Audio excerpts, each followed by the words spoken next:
lightning like Steve McQueen. I'm in the fast lane when the light turns green. And I built tough, I ain't nothing but grit. Cause I made rugged blood, sweat, and spit. Yeah, like a horse I fly. Better push yourself in for a bumpy ride. I like to play hard, but I work harder. And I weather the storm cause I'm built stronger. What is up, ladies and gentlemen? We are back. We are live. It is the Freight Coach Morning Show, the top morning show in transportation, coming to you guys every single weekday, 8:30 a.m. Pacific, 10:30 Central, to break down some industry headlines. And most importantly, provide some actual insight you can use in this industry. You guys, at the end of the day, I only speak to transportation professionals on this show, as well as my twice a week long form podcast, because I want to talk to the right individuals who have done what you're looking to do or who are currently doing what you're trying to achieve. So you can take all of that, apply it, utilize it, and see a meaningful difference in your business and your life. It's one of the many, many reasons why I probably fly this American flag behind me every single day. A, we're the greatest nation on earth, but B, I'm living my American dream, and I want to help each and every one of you live yours as well. I do have a special guest for you guys. I'm going to bring him up here in a second. We're going to talk about like quoting loads and missed opportunities. And, you know, we might do a live diagnosis on my operation and the amount of quotes that we have coming in and everything right now, and how you need something to kind of help keep all of that stuff organized. So I'm going to bring him up here in a second. Carla Isted, good morning to you. Corey Buchan watching over on YouTube. Good morning. Sonny Sharma, good Tuesday morning. Orange Shirt Gang, let's go. Bill McIntyre, good morning to you as well. And with that being said, I got the man, the myth, the legend, Dan Hellman, back on the show. What is up, Dan? Nothing. You always make me feel really good about myself. Well, that's what I do, man. I got to get people to open up, relax a little bit, throw some compliments their way. All the warm and fuzzies. So, dude, massive, what Tabby Connect? Tabby Connect. Yeah, I did a new brand logo release. The first is kind of corresponding one, new brand, new logo, highlight our evolution. You know, we're not just rate quoting automation, we're more rate quoting and analytics. And then also a brand new platform that we just released as well, which is, I'm biased, I know, but really, really good. It is extremely impressive. So analytics, let's talk analytics for a second, right? Because, you know, like this is something I've gone through and I'm currently going through, right? Like you're out there, you're prospecting, you're selling. Then you have customers who, some of them have an automated quoting, right? Whether it's a TMS system that they use, or they just send email notifications coming through, or it's the old school, hey, it picks here, delivers here, and, you know, a little bit of information in there. How are like, and I just know that, you know, at least for me personally, you know, there's me and my business partner in this. We're doing everything we can to add revenue right now. But most importantly, we don't want to miss out on any of these opportunities that are coming through. So is that the type of analytics that you guys are working with? Yeah, it's that. So there's kind of two parts to our process, ROI, everything other buzzword you want to throw out there is, you know, hey, automate it so you quote more, speed more, you know, faster, save time, blah, blah, blah, all that. Everyone understands that typically. But the analytics is the key point. You know your shit. You do it well. You know the ins and outs of how you should quote from all your experience. Mm-hmm. But a lot of companies' shortcomings, and this isn't on the people or the company, it's just the nature of business, is they've never been able to capture and record what are all the quotes they've given. Yeah. How many did they respond to? How many didn't? What's their win-loss percentage?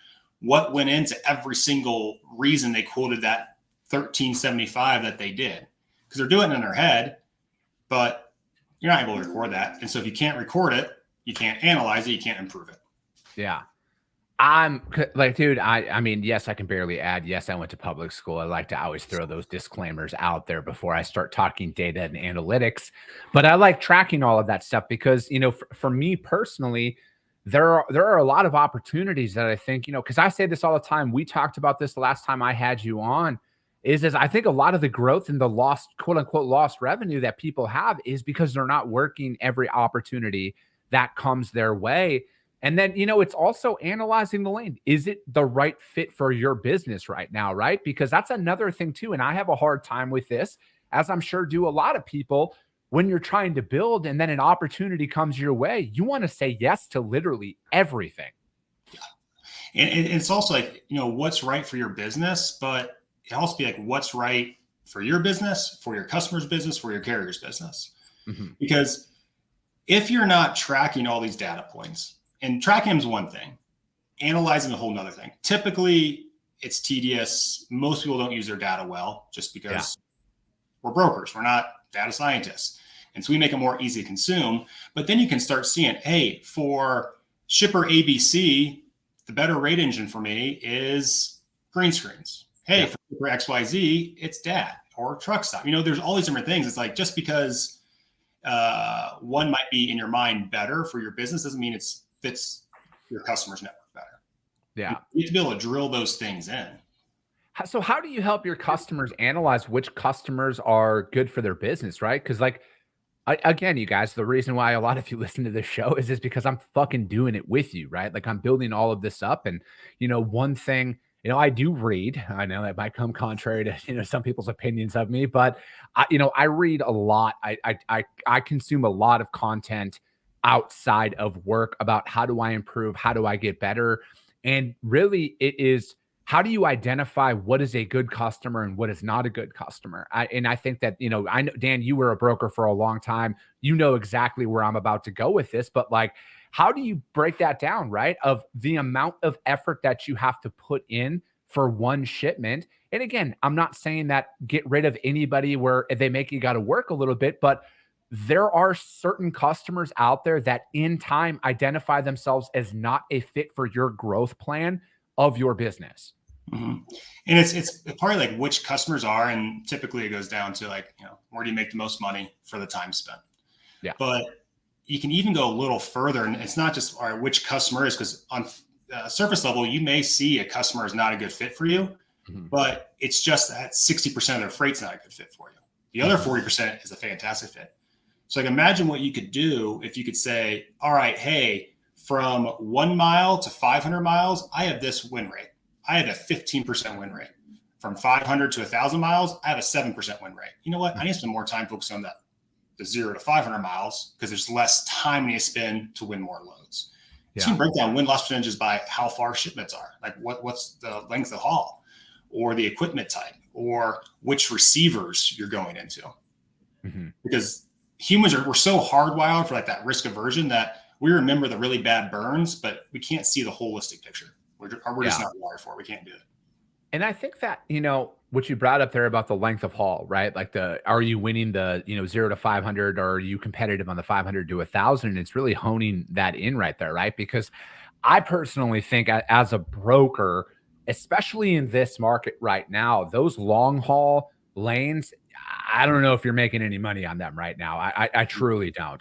It's tough, right? Because that's where a lot of the larger and asset players that are out there have those direct relationships. And it's really hard to compete with that price, right? So it's like, are you paying attention to that, right? Like what lanes fit into it to where it's like where you are profitable?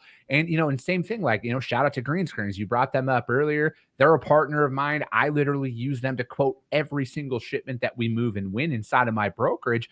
But that's their biggest thing out there right now. Like with a lot of their data and their rating and stuff out there is it's like, are you quoting the right thing to either, the buy sell aspect of things? Are you selling too low out there to the carrier market, or are you selling too high? What does this rate actually go for? And is it the most profitable lane for your business? And again, it's, I was talking to Kyle Lintner last week. He was on the show, Dan, and it was like, do you even know, and you got to bring it back even farther. Do you know what it costs to process a load for your company? Is it $50, $60, $80? What does that look like? And it's like, if you're quote unquote making $100 on a load, you're actually making 30 or 20 after it's been processed. So is that even a profitable lane or worth your time? 100%. And you have to dial into those metrics. But you can't dial into those unless you can start capturing them, If you can't report on them, you can't manage them. No, I feel you, man. And it's like, I just think that right now, because you're on social media, man. You see it. I see it. I try to stay off of social media as much as humanly possible right now, because it's like, it's not as bad as a lot of people want to make it seem. All right. At the end of the day, it's not as bad as a lot of people are posting about. And, some of the humor and the dark humor starts to take light right now because everybody thinks that there's no path to profitability or any of that. And especially when you see some of these larger organizations that are unfortunately going under or downsizing and everything else. And for all those Monday morning quarterbacks out there, unless you've ran a multi-billion-dollar corporation or a $100+ million organization, kind of keep your mouth shut. That's my honest opinion. It really is, because everybody thinks they know what they do until they're in that position. But where I'm going with that is how you decipher your data right now can help springboard you, right? Like, I personally think, Dan, at least in my business, I had this epiphany the other night while I was out on my evening walk listening to this book, 10X versus 2X, or 10X is easier than 2X. And I'm like, I'm going to hit 30 million top line revenue by the end of next year. That's what I'm doing. I'm just going to do it. I'm putting it out there. And where do you start, though? You have to start analyzing your data to see, are my efforts of the customers I'm working, or the lanes I'm working, or hell, even bring it back even further, the customers I'm prospecting, does that align to help you achieve your goals? 100%. And I'm glad you brought that up. So like, it really sucks to see all the closures going on and companies getting hit hard. I mean, I love this industry. I know you love this industry. We've been in it since we got out of college. It's all we know. And it's easy to criticize companies. It's because they were set up this way. Because they had VC money. There's a lot of things going into it. And, they wouldn't be a $200 million brokerage unless they were successful. They wouldn't be in business for 25 years unless they're doing something right. It's a mixture of bad situations. So no one likes to see that. But you're spot on. Like, you got to analyze your data, what's going on in your company, and like where to start. It really comes down to like breaking down, the overall life cycle of the load, and where are your bottlenecks? Like, maybe your bottleneck is not so much taking a new business, it's what you're getting your trucks for, or maybe it's your overall cash flow and your billing processes. And that's where you should start.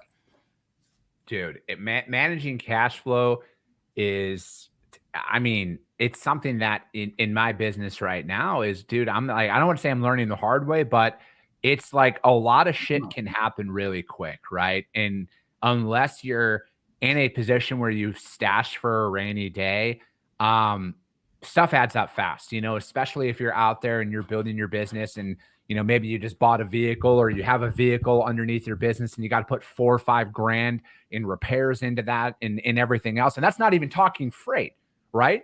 And then, hey, you have a building, and heaven forbid something goes wrong in the building, and there's another $7,000 in repairs and stuff like that. I'm trying to bring it back on a small scale, because that's where 95% of the industry is it's small business, right? So it's not just customers' days to pay starting to increase and everything else. Like, there's a lot of fucking different factors out there that affect people's cash flow.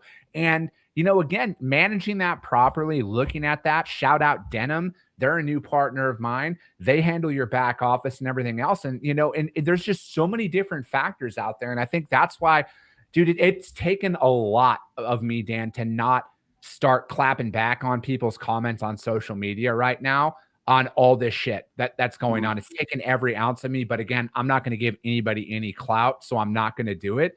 But I'm like, you want to sit there and say, how do you squander money and this and that? I don't know. It's called investing, right? Like, I've probably invested, no joke, upwards of $50,000 into my business this year. All right. I'm a small fucking company. Now 100x that on that scale, when you're going out and you're building technology, you're trying to expand your footprint. It doesn't matter if you have VC money or you're self-funding or whatever, shit's expensive. Right. And the fact of the matter is your cash flow is everything.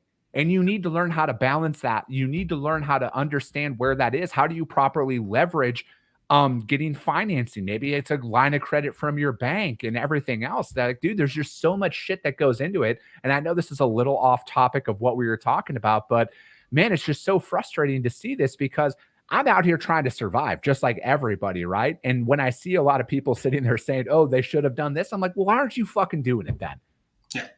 I mean, easier said than done. It's always easier said than done. And it's like, cash is king, right?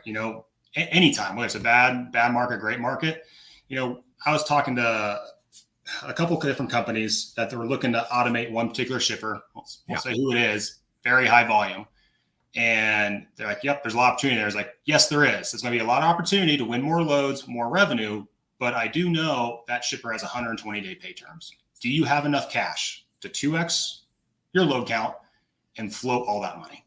Yeah. And so it's just something like, you got to think about those little things. It's not just how much revenue you brought in, or not really brought in, you captured that week, brokering, but what's the trickle down effect on that? Yeah, dude. And it's true, right? And then again, back to how are you prospecting your customers? Do you even have the proper credit history or financial history in place to where you can get factored in the event that somebody wants to give you that and they have a 90-day pay term? That's another thing that nobody wants to talk about out there, but it's true, man. When you're building a business, making yourself credit safe, I'll call it, to where a factoring company or a bank will extend you a line of credit so you can help manage days to pay and everything else, man. It's a process, right? So it's like, if you're not out there prospecting the right customers, that's something that could you imagine getting to the finish line there and then you're like, oh gosh, I can't even afford to work this. And it's everybody makes mistakes, but realistically, that customer will never take your phone call ever again, just because of that. Yeah, 100%. I remember back at the old brokerage I was running, there was one of my sales reps landed a massive shipper. So excited. I was really excited too. They shipped a lot of volume. But then we're going through the contract, and I always kicked our contracts over to our lawyers because I'm not smart enough to do legal talk. I don't understand all that. And then I realized the lawyers digging through the details. Yeah. Is that, they extended pay terms, not too bad. We could have floated. We did the math. But as an executive of the company, I had to sign away personal liability. I'm like, that ain't happening. I mean, I trust you, employee. I trust our drivers, but I'm not going to trust you with my house. There's just outside factors always come into play. I can't do that. Yeah, man. It's it's wild. And it's like, I was just interviewing it. The podcast will be out in a couple of weeks, so I don't want to give any details. Got to keep you guys on the hook. But we were talking about all that and all the liability that goes in. And it seems like if you pay, if you're on social media or you're reading some of these people, they always want to say, oh, rate per mile is everything. Rate per mile is the least of your concerns. If you own a trucking company or a brokerage, what like you're talking about the verbiage in the contracts, what does that even mean? Is there exclusions in there? Hell, is your insurance that you're paying for right now, is it even covering the freight that you're out there moving? That's another data point. There you guys go, Dan. You guys should put that in there for something to analyze. I remember we had a claim at my old brokerage. Reefer stopped working. I forget, it might have been like ice cream. I don't remember what was on there. Doesn't matter. And we're like, all right, sweet. Carrier has reefer breakdown coverage. We're covered. Nope, denied. We're like, the reefer stopped working. The reefer broke down. Shouldn't reefer breakdown insurance cover when a reefer breaks down? No. There's so many loopholes. Yeah, I know. And then they're like, oh, well, so-and-so didn't do this or yada, yada. Yeah, man, there's a lot of real things that can happen out there. And, again, it's like, all of that goes on. I mean, I've been through the ringer in this industry. You still have all your other customers that need to be worked with, right? Like they're still going to be sending you quotes when you're trying to figure out something else. And this is why, to me, it's like you need that back office automation, or at least like not back office automation, excuse me, but like somebody out there, looking over your shoulder in your inbox to provide rates to your other customers, because reality, guys, again, this is not snowflake world as you know it. Your other customers don't give a shit that you have another load that's hypothetically burning down right now. They don't care. They need quotes on their stuff, so it's like, how are you going to be handling that? And it's like, to me, Dan, there's so much, like, these are the conversations that you need to think about when the sun's out, right? You need to think about it, because the reality is, you guys, shit's going to happen. All right. There's going to be delays. Something's going to happen.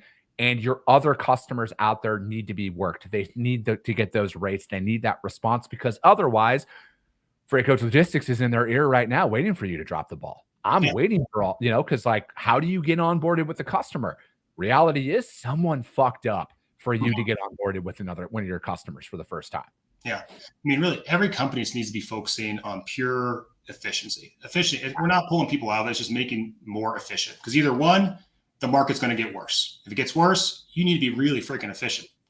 Or the other way is, it flips and it goes gangbusters like it did, 18 months ago or so. And you know what? You got to have processes in place to be able to absorb all that, so you're not just playing catch up. Like, efficiency is key.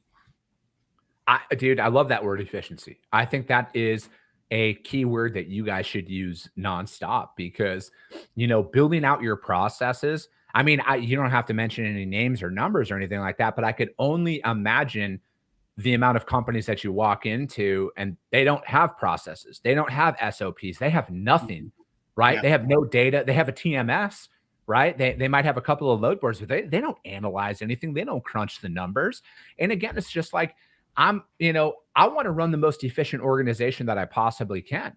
Like my ultimate goal is to not reduce my head count ever, but instead of hiring 100 and then knowing that if anything happens, I'm going to lay off 70, I'm going to hire the right 30.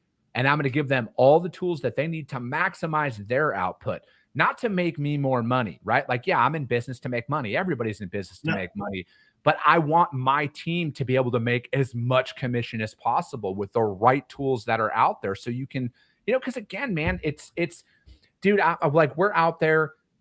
Just this morning, we provided quotes for like 7 different shippers that we work with just this morning. And I've been at work for 3.5 hours, for almost 4 hours now, and it's like, and then on top of that, you guys, I'm also out there trying to prospect, right? So I also sent out prospecting. And then I'm also trying to build up my lead list because I have to do that still. So again, efficiency, it's the name of the game. You have to, because like, especially when you're in that position that a lot of us are, you're building your shit up. You need to wear 7 or 8 different hats in a day. Yeah, 100%. And it's doing more because humans have a skill set that they need to utilize to grow their business. Like it's not taking the human element out of it. It's actually probably adding more human element to it so they can actually do those human tasks. So they can talk to their customers. They can send thank you notes. They can, build more relationships. In my opinion, no sales rep should be quoting. They're too highly compensated. Their time is way too valuable to be crunching numbers because typically they're seeing what their baseline rate's going to be, add their margin on, fewer things, crunch, send over. That can all be replicated. It's a lot of the automation with Tabby, where we're basically just capturing all that knowledge they have and applying it, and so they can control it and just do more. But salespeople are too valuable to be pounding a calculator. Yeah. No, I mean, especially if you're like me and, you can barely add. No, I'm just kidding. Yeah.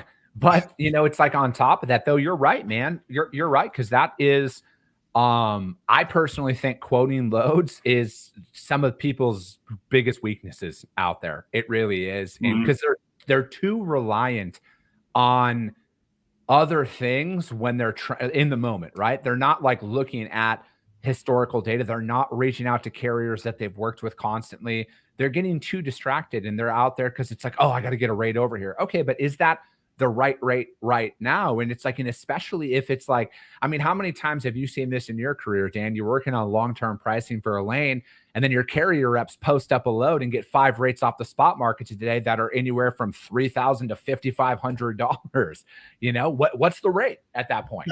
Yeah. And I think that, again, if it's like, you're right, your sales reps should be out there selling, developing. That's where my strong suit is. I'll put it, man. That's a superpower of mine. I'm able to talk to people of all different backgrounds and especially personality types as well. And I can get them talking. And that's my superpower, face-to-face conversations with people, bringing my firsthand transportation knowledge. Because like, again, man, people, they can feel my passion if I'm in the room with them. They can't feel it over an email. That's where it is. I want to be out there and doing that. Yeah, 100%. And a lot of the small to mid-sized brokerages, like they don't have an analytics department. Like they're guys like you and I who we are good at brokering, but not at looking at statistical analysis of rates and all this cross-referencing, all that stuff. And so use tools that are going to help empower you to do that. Like I still remember there was one of the very first big shippers I ever got into. It was a big hardware shipper. And I did the whole bid. We didn't have an analytics department. So it's basically me and a rate engine, a calculator, and a 12-pack of beer and pulling an all-nighter and just hammering through the RFP. And I got down, finally met the customer. Everything's good. These 2 lanes, like they're the 2 lanes I really want help with. This lane, you're going to get some volume from. This lane, you will never see a load, way too expensive. What happened? This lane I was going to get volume from, never saw a single load. The one that we'd never see volume on, That was the only lane we ran for him. And so as far as like, I'm just punching numbers together. I'm just throwing it at the wall, see what sticks. And so it's just use some tools to help you. Dude, it's so common, like what you're describing right there is I don't know. I'm just going to speak freely about it. That's probably like 90% of the operations that are out there. There's not a lot of processes. There's no real that's the way most people bid on their RFPs, right? At the end of the day, it's a couple of people are sitting down, you're compiling maybe some past lanes, you're posting some lanes, you're checking some historical data. That's kind of how it's done out there, man. And it doesn't matter what anybody wants to say about how great their internal technology is. That's the reality of it, man. And that's why it's like, to me, if they're just sell on that, hey, this is what we do. Because again, at the end of the day, man, I know this for certain. Price will become secondary if you're actually executing. And then again, back on top of everything that we're talking about, efficiencies. If you can focus on the execution phase of that entire transaction, that is where price will become secondary. That's where the growth is going to come from nonstop, is through executing and being an actual partner in those moments instead of running from issues and hiding from issues and everything else. Because at the end of the day, I think that's why you can't fully automate anything, because people want to yell at a sales rep if something's going wrong, or they want to hear from their sales rep, hey, this is what's going on. This is what we're working on. We will have a solution for you at this time. 100%. I mean, you got to think of like a rating platform, a rating management system, such as Tabby. It's not going to change and all your rating capabilities. It's going to enable you to do more. Just like a CRM isn't going to bring in customers right and left. It's going to enable you to set you up for success so you can do more and be more efficient and actually analyze things. Some of our customers, they have great pricing departments. And I talk to those people, they are wicked smart, like so much smarter than I am. The strategy behind how they approach things, how it plays into the overall corporate strategy of volumes and tying loads together and these multi-shipments and everything like that. A majority of brokerages just don't have those resources, processes. And so it's like, just start little baby steps to start getting there, because to really scale, you need to use data. So speaking of baby steps and starting, where would somebody start? Because somebody's going to listen to this and be like, I need something like this. Where do they start? What's like step one? Step one easy thing is, let us talk. We can show you some things, whether it's a $1 million brokerage or a $8 billion brokerage. We're working with both. But the very, very first start capturing what are your activities, what are you doing? How much are you quoting? How much are you winning? I would say that is the very, very first place to start, so you know how to spend your time with what shipper. Win-loss percentages. Now that speaks volumes, right? Because it's like, dude, I hear that from so many different people that are, whether they're on, the TMS side of things or pricing or what you guys are doing with Tabby, and there's no process. People don't even know, like, they don't even have a step one, right? And like, that's what saves most organizations, is having a process, right? Like having something to look back on and rely on in those moments, right? Because, the reality is when business is good, a lot of people don't think about anything, right? But when it is right now, when a market's down or revenues are down, or heaven forbid, you have to make that decision, do I have to let go some individuals? This is when a lot of people start to think about it. And then they look at their budget and they're like, oh, that's way too expensive. I can't afford that. But in my opinion, you can't afford not to have stuff like this, because this is what helps you navigate through the ups and the down markets, because it's like how you are positioning your P&L in a down market is the exact same strategy in an up market. You have to operate the exact same way. You have to have that neutral mindset. Whether things are up or down, you operate the same way. Your expenses remain the same.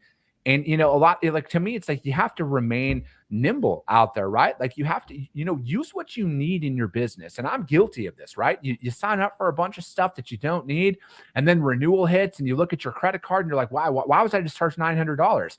Oh, wait, I haven't used that in a year. Oh, wait, that's another thing that I signed up for. Does that contribute to your bottom line? I think that's what a lot of people need to look at. Does this contribute to my bottom line? Does this increase our team's output? And does this increase our probability of winning more business? And down markets is the time to explore that, to explore new technology, whether it's rate automation, whether it's TMS, whether it's new rate engines, because right now you have time. 6 months from now, when the pendulum swings back, you have zero time, and the only way to stay on top of the market is by bringing more people in, which then leads to layoffs when the market flips back around. Like, this is the time to do it. It's that vicious cycle, Dan. Well, that was a quick 30 minutes. This goes by quick, man. I appreciate you taking the time to come out and talk to me. I know that there's going to be people who want to hear more, man. How do they reach out to you in HubTech and Tabby and your whole rebrand, man? Lay it all out there. Lay it off. Easiest way, shoot me a message on LinkedIn. That's going to be the easiest way. You can email me or our Tabby Connect LinkedIn page. Follow that. We're always trying to put out tips on there, what you can use your data, how to use your data, what to look at with running QBRs for shippers. And our website's there. You can request a call, all that fun stuff. But the easiest way is shoot me a message on LinkedIn. Perfect. And if you cannot find Dan for whatever reason, hit up your boy. I'll put you guys in direct contact with him. And I got his cell number too, so we can late night text him or something like that. Straight to the source. But that'll be it for today, you guys. As always, if you guys got value in what you heard, subscribe, share it out there to your network. That's how we grow. That's how we help more people, is because if you see value, your network will see value as well. We'll be back tomorrow, 8:30 a.m. Pacific, 10:30 Central. I appreciate you guys. I love you guys, and we'll be talking to you soon.